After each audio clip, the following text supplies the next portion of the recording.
Президент Садыр Жапаров мурдагы президенттердин башын бириктирип, алдына аш тартканын билдирди. Өкүм чыгарбай эле тергөө жүргүзбөй жазалашат да бизди. Эки айга чейин калдык. Кемпират иши боюнча камалгандар дагы 2 айга убакта калды. Касым-Жомарт Токаев Назарбаевтерди кол тийбестиктен ажыратты. Сириядан аялдар менен балдар алып келинди. Армения Азербайджанга тынчтык келишимин сунуштады. Путин Беларусту согуш үчүн колдонгусу келет. Лукашенко баш ийүүгө аргасызбы?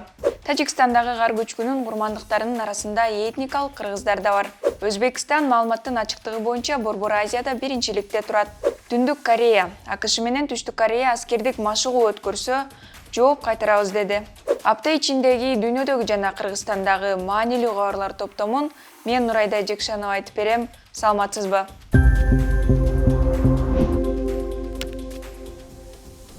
Президент Садыр Жапаров мурдагы президенттердин башын бириктирип, алдына аш тартканын билдирди. Бул кадамын Жапаров эл ынтымагы, өлкө келечеги үчүн деп негиздеген. Өз булактарыбыздын маалыматына караганда жолугушуу Дубайда өткөн. Президенттин маалымат саясат бөлүмүнүн башчысы Дайырбек Орунбеков медиа хабка мындай деди. Жолугушууга бардык мурдагы президенттер катышты. Аскар Акаев, Курманбек Бакиев, Роза Отунбаева, Алмазбек Атамбаев, Сооронбай Жээнбеков. Жолугушуу себептерден улам бул нейтралдуу аймакта уюштурулду, Кыргызстандан тышкары. Андан калган анын жолугушуунун максаты боюнча президент өзү кенен токтолду, элге түшүндүрүп берди кайрылуусунда. Садыр Жапаров кыргыз наркын жасап алдыларына аш тарттым. Уй мүйүз тарта олтура улут келечеги үчүн мурдагы журт башчылары өткөндөрүн сууга салышып, бир муштумга биригүү демилгемди колдоп беришти. Албетте биринин артынан бири келген мурдакы өлкө башчылары ачуу кептерди айтышты. Көкүрөгүндө жүргөн таарыныштарын төгүштү. Кетирген кемчиликтерин моюндарына алышты. Эң башкысы алар бири-бирин кечире билишти деп кошумчалаган. Мурдагы президенттердин ичинен Роза Отунбаева Улуттар уюмунун Ооганстандагы өкүлү, Сооронбай Жээнбеков Кыргызстанда, Аскар Акаев Орусияда, Курманбек Бакиев Беларуста, Алмазбек Атамбаев 14 февралда абактан бошотулуп, эртеси таң атпай Дубайга учканы, андан ары Испанияга дарыланууга чыгып кетери кабарланган. Буга чейин Белоруссия Курманбек Бакиевди Кыргызстандын башкы прокуратурасына өткөрүп берүүдөн 4 жолу баш тартканы белгилүү болгон. Ага карата 3 кылмыш иши козголуп, соттун өкүмү менен ал 30 жылга эркинен ажыратылган. Ал эми Аскар Акаевга козголгон кылмыш иши кыскартылганы январда белгилүү болгон. Казакстандын президенти Касым-Жомарт Токаев биринчи президент элбашы жөнүндө конституциялык мыйзамды жокко чыгаруу жана анын жакын туугандарын куугундуктан кол тийбестиктен ажыратуу боюнча мыйзам долбооруна кол койду. Мыйзам ошондой эле экс-президентти үй бүлөсү менен коопсуздугу үчүн мамлекеттик казынанын эсебинен каржылык колдоо көрсөтүүнү, ошондой эле мүлкүнүн кол тийбестигин жокко чыгарат. Мындан сырткары Назарбаев элге кайрылуу жана мамлекеттик органдарга, кызмат адамдарына сунуш киргизүү укугунан ажыратылган. Ал эми стандарттуу гана пенсияга, батирге жана керектүү кызматтары бар мамлекеттик дачага, жан сакчыларга, айдоочулары бар жеке автоунаага, өлкө боюнча бекер саякаттоого, медициналык тейлөөгө жана курорттук дарылоо сыяктуу жеңилдиктерди алат. 2023 жылдын 11 январында Казакстандын Конституциялык соту биринчи президент элбашы жөнүндөгү мыйзамды жараксыз деп тапкан. Соттун аныктамасында 2022 жылдын июнь айында Конституцияга киргизилген өзгөртүүлөрдөн кийин негизги мыйзамда биринчи президент жөнүндөгү мыйзамды сактоого эч кандай юридикалык негиз жок экени айтылат. Ошондуктан анын статусу алынып салынды. 2022 жылдын күзүндө Казакстан биринчи президенттин күнүн майрамдардын тизмесинен чыгарып, баш калаанын атын Астана деп кайрадан өзгөрткөн. 16 февралда Сириядан Кыргызстанга 18 аял жана 41 бала алып келинди. Алар бейпил жана коопсуз чөйрөдө жашоого адаптацияланышы үчүн реабилитациялык борборго жайгаштырылды. Социалдык коргоо министрлиги билдиргендей, кыргызстандыктарды УКМК жана Ички иштер министрлигинин кызматкерлери коштоп келди. Кыргыз жарандарын Сириядан алып келүүгө ЮНИСЕФ жана Эл аралык Кызыл Чырым комитети да жардам берген. Америкалыктын колдоосу тарабынан колдоо көрүлүп, ушул иш сапар болду.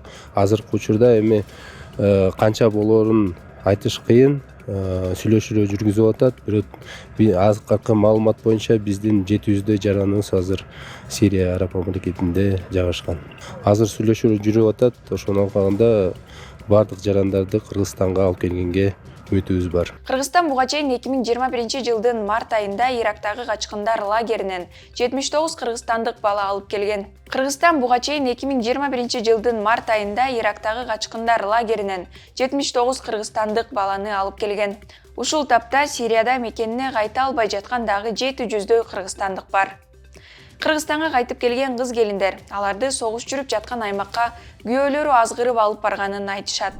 Армения Тоолуу Карабакта узак убакытка созулган талашты токтотуу үчүн Азербайжанга толук кандуу тынчтык келишим долбоорун сунуштаганын премьер-министр Никол Пашинян билдирди. Ал документ Азербайжан үчүн алгылыктуу болушу керек. Ага кол коюу туруктуу тынчтыкка алып барышы керек деди. Азырынча Баку бул тынчтык келишим боюнча реакциясын билдире элек. Пашиняндын айтымында сунуштун көчүрмөлөрү Европадагы коопсуздук жана кызматташтык уюмуна мүчө болгон Орусия, АКШ жана Францияга да жөнөтүлгөн. Бейшемби күнкү Пашиняндын билдирүүсү Ереван Бакуну этникалык тазалоо саясатын жүргүзүп, этникалык армяндарды жикчил аймактан чыгып кетүүгө мажбурлап жатат деп айыптагандан кийин жасалды. Декабрдын ортосунан бери өзүн азербайжандык экологиялык активисттер деп атаган топ армяндар мыйзамсыз кен казып жатат деп Карабактагы Армения менен байланыштырган жалгыз жолду жаап салышкан. Еревандын айтымында бул блокада тамак-аш, дары-дармек жана күйүүчү май тартыш болгон тоолуу аймакта толук масштабтуу гуманитардык кризиске алып келди. Буга чейин Кавказдык эки кошуна Тоолуу Карабакты көзөмөлдөө үчүн 2 жолу согушуп, анда миңдеген адамдын өмүрү кыйылган эле. Соңку 2020 жылдагы жаңжалда 6,5 миңден ашуун адам курман болуп, Орусиянын ортомчулугу менен куралдуу кагылыш токтогон. Натыйжада Армения ондогон жылдар бою көзөмөлдөп келген аймактарын өткөрүп берген. Америкалык согушту изилдөө институтунун аналитиктери Орусия Беларустун аскердик өнөр жай комплексинин бир бөлүгүн Украина менен узакка созулган согушта өз армиясын кайра куралдандыруу үчүн колдонушу мүмкүн деп эсептейт. Институттун айтымында Минск болсо Беларус аскерлеринин согушка түздөн-түз кагылышуусуна жол бербөө үчүн баш ийүүгө аргасыз. И, как мне доложили в правительстве, готовы выйти на производство самолета, который себя хорошо в Украине показывает.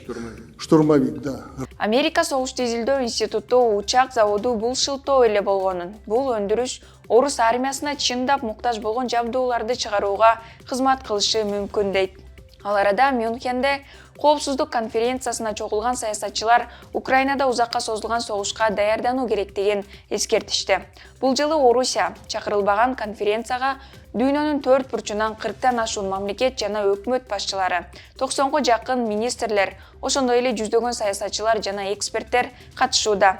Мюнхен жыйынын ачкан Зеленский Батыш Украинага танктарды жеткирүү боюнча сүйлөшүүлөрдү жүргүзүп жатканда Орусия убакыттан утууну көздөп жатат деп эсептейт. Ошондуктан дагы көп жоготууларга учурабаш үчүн куралданууну тездетүүгө чакырды.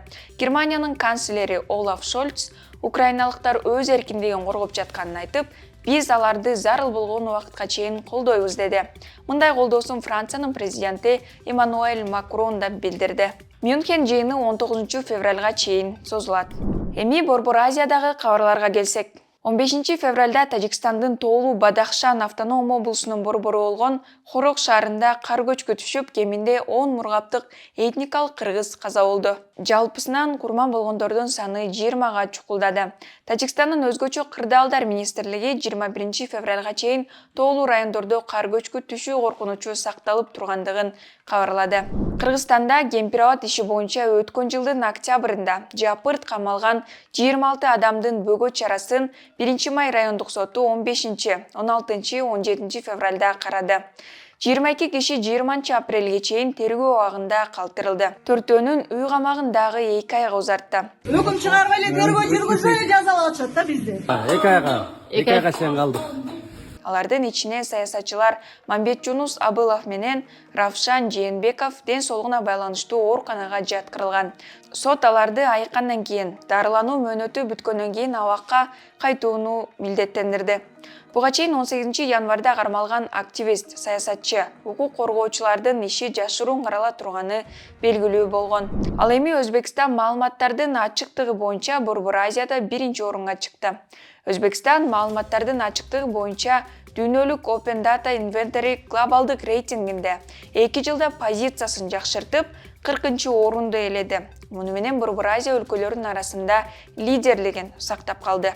Дүйнөлүк рейтингде Казакстан 48-орунда, Кыргызстан 89-орунда, Тажикстан 120-орунда, ал эми Түркменстан 192-орунда турат. Ачык маалыматтарды инвентаризациялоо рейтинги ачык маалымат саясаттын илгерилетүү, жеткиликтүүлүктү жакшыртуу жана улуттук статистикалык ведомстволор менен маалыматтарды колдонуучулардын ортосундагы диалогду стимулдаштыруу үчүн расмий статистиканын камтылышына жана ачыктыгына баа берет.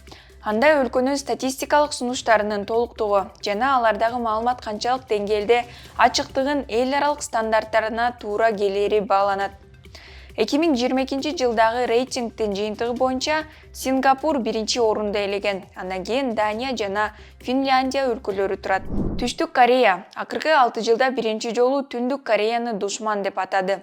Түштүк Кореянын жаңы коргонуу программасында Түндүк Корея өзөктүк бомбаларынан баш тартпайт. Муну менен бизге дайыма аскердик коркунуч жаратат. Ошондуктан Түндүк Кореянын өкмөтү жана армиясы биздин душманыбыз деп айтылган. Ошондой эле документте Түндүк Кореянын өзөктүк программасы жана провокациялары Түштүк Кореянын коопсуздугуна олуттуу коркунуч келтирет деп да айтылат. Буга кошумча Түндүк Корея көптөгөн себептерден улам өзөктүк куралды колдонууга жол берүүгө мүмкүндүк берген мыйзамды кабыл алганы белгиленген. Андан тышкары Түндүк Кореянын лидери Ким Чен Ын декабрда Түштүк Кореяны шексиз душман деп атаганы баса белгиленген. Түштүк Кореянын коргонуу программасы келерки 2 жылда Корея жарым аралындагы согуштук коркунучтарга жол бербөө жана Түндүк Кореянын потенциалдуу басып киришине даярдануу, келечекте Кореяны тынчтык жолу менен бириктирүүгө көмөк көрсөтүүнү көздөйт. Ал эми Түндүк Корея 2022 жылы болуп көрбөгөндөй көп ракеталык сыноолорду өткөрдү. Анын ичинде Түштүк Кореяга симуляцияланган өзөктүк сокку да болду. Буга жооп беретинде Түштүк Кореянын өкмөтү АКШ жана Япония менен коопсуздук тармагындагы кызматташтыкты өнүктүрүп, өзүнүн аскердик мүмкүнчүлүктөрүн арттырууда. Ал арада Түндүк Корея, эгер Түштүк Корея менен АКШ жакынкы апталарда аскердик машыгуу өткөрсө, бекем жана чечкиндүү жооп берерин эскерткенин Аль Жазира агенттиги жазды. Түндүк Корея ракеталарды сыноосун АКШнын аскердик коркунучуна жооп катары өзүн өзү коргоо деп атап келет. Декабрдын аягында Түштүк Корея, Түндүк Кореянын бир нече учкучсуз учактары эки өлкөнүн ортосундагы демаркация сызыгын кесип өтүп, чек арага жакын провинциялардын биринде, ошондой эле Сеулга жакын жерде көрүнгөнүн билдирген. Тажикстанда юстиция министрлигинин сунушу менен белгилүү уюмдун ишмердүүлүгү токтотулду. Адам укуктарын коргоо боюнча көз карандысыз борбору акыркы 13 жылдан бери кыйноого каршы күрөшүп келген. Өткөн апта соңунда борбордук соттун чечими менен жабылганын 16 февралда белгилүү болду. Борбордук соттун чечими менен өткөн апта соңунда жабылганы 16 февралда белгилүү болду. ОЗОД кызматы бейөкмөт уюмдун жетекчилигинин өзү бул чечим боюнча комментарий бергиси келбегендигин белгиледи. Тажикстандын юстиция министринин орун басары Асадулло Хакимзода 2022 жылдын жыйынтыгынын чыгарган пресс-конференцияда уюмдун жабылышына каржылык отчеттордун убагында тапшырылбаганы жана башка мыйзам бузуулар менен байланыштырган. Уюмдун жетекчиси Шоира Давлатова уюм чын эле жабылганын ОЗОД радиосуна тастыктап, сот чечими 26 январда чыкканын билдирген, бирок ал күчүнө кире элек. Давлатова сот отуруму бир эле күн болгонун айтып, бирок анын мыйзамдуулугу тууралуу суроого жооп берген эмес.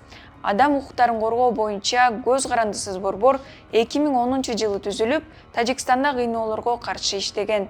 Андан тышкары бул уюмдун юристтери камалган журналисттердин да укугун коргогон. Бул апта ичиндеги маанилүү кабарлар ушулар болду. Эмки апта аягында кайрадан көрүшкөнчө.